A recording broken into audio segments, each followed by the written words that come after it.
पूरे देश भर में दीपावली को लेकर रौनक है। दीपावली पर माता लक्ष्मी और गणेश जी की पूजा अर्चना की जाती है। भगवान बद्री विशाल के मंदिर में किस तरह की तैयारी है और यहाँ पर किस तरह की दिवाली मनाई जाएगी, इसको लेकर आज रिपब्लिक भारत बद्री विशाल के मंदिर में मौजूद है और आपको बताएंगे हम कि यहाँ पर किस तरह से पूजा अर्चना की जाएगी, क्या तैयारी है। हम इस वक्त महालक्ष्मी मंदिर में मौजूद हैं। बद्री विशाल मंदिर के ठीक पीछे की तरफ ये मंदिर है। यहाँ पर माता लक्ष्मी की पूजा अर्चना होती है और आइए अब हम आपको माता लक्ष्मी की पूजा अर्चना के साथ ही भगवान बद्री विशाल का जो भोग लगाया जाता है और उस भोग को जो तैयारी करते हैं, जो तैयार करते हैं और क्या कुछ विशेष यहाँ पर तैयारी दीपावली को लेकर की गई है। हमारे साथ महाराज जी मौजूद हैं। रिपब्लिक भारत आपको बताएगा।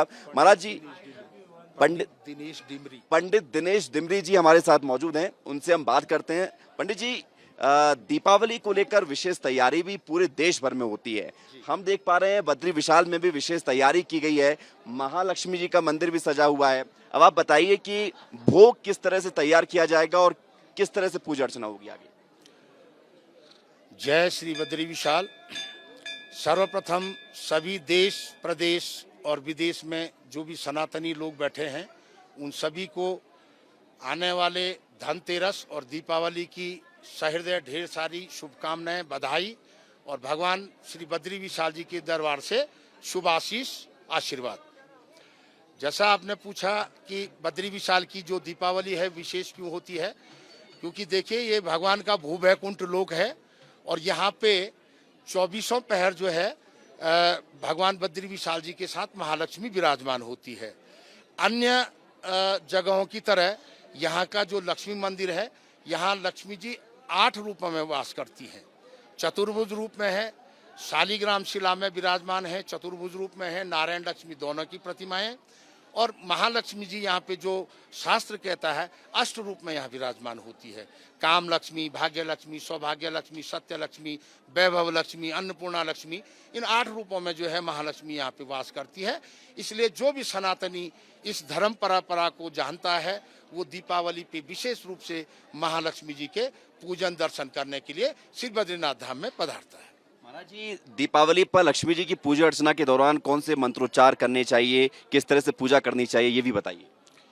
महालक्ष्मी जी का जो बीज मंत्र है, ओम महालक्ष्मी च विद्महे विष्णुपत्नी च धीमहि तन्नो श्री महालक्ष्मी प्रचोदयात्। और एक महालक्ष्मी जी की जो सौभाग्य मंत्र है, इससे रिद्धि सिद्धि और धन संपदा जो है सदा सर्वदा घरों में बनी रहती है। ओम या श्री स्वयं श्रीकृत नाम भुवनेश लक्ष्मी पापात्मनाम कृतदया हृदयेश बुद्धि श्रद्धा सताम कुलजन प्रभवस्स लज्जाम त्वाम ताम ताम परिपालय देवी स्वम महालक्ष्मी श्री विद्महे विष्णुपत्नी च धीमहि तन्नो श्री महालक्ष्मी प्रचोदयात्। इन बीज मंत्रों का सभी सनातनी अपने घर में जब रात्रि को महालक्ष्मी पूजन आप करते हैं, महालक्ष्मी जी का आह्वान करते हैं, तो इन बीज मंत्रों का आप स्मरण करें, उच्चारण करें। निश्चित रूप से महालक्ष्मी जी आपके घर पे सहाय होंगी, कृपा दृष्टि बनाए रखेंगी। जी पंडित जी, आप भगवान बद्री विशाल का भोग भी तैयार करते हैं, किस तरह से वो भोग तैयार किया जाता है, इसको भी जरा बताइए। भगवान बद्री विशाल जी का जो भोग है वो वैष्णव रूप में सनातनी जो है परंपरा के अनुसार बनाया जाता है। जैसे अभी आप देख पा रहे हैं कि हम लोग स्नान इत्यादि करने के बाद कोई भी व्यक्ति हमको टच नहीं कर सकता है, छूता नहीं है, और गलती से अगर ऐसा हो जाए तो दोबारा हम लोगों को स्नान करना पड़ता है। और इस परंपरा को निभाते हुए हम लोग भगवान बद्री विशाल का भोग बनाते हैं। 56 भोग भगवान नारायण के लिए बनते हैं। भगवान बद्री विशाल को क्या पसंद है? भगवान बद्री विशाल को तो मुख्य सभी चीज पसंद है, लेकिन जैसे ये कार्तिक माह चल रहा है, इस कार्तिक माह में खिचड़ी और यहाँ की लोकल भाषा में फाफर कहते हैं। फाफर एक प्रकार का बीज होता है जिसको जैसे गेहूं को पीस के आटा बनता है, उसी प्रकार से उसको उसका जो है चूरन बनाकर उसके लड्डू बनाए जाते हैं। तो कार्तिक माह में विशेष रूप से भगवान बद्री विशाल को जो है खिचड़ी और फाफर का पसंद है।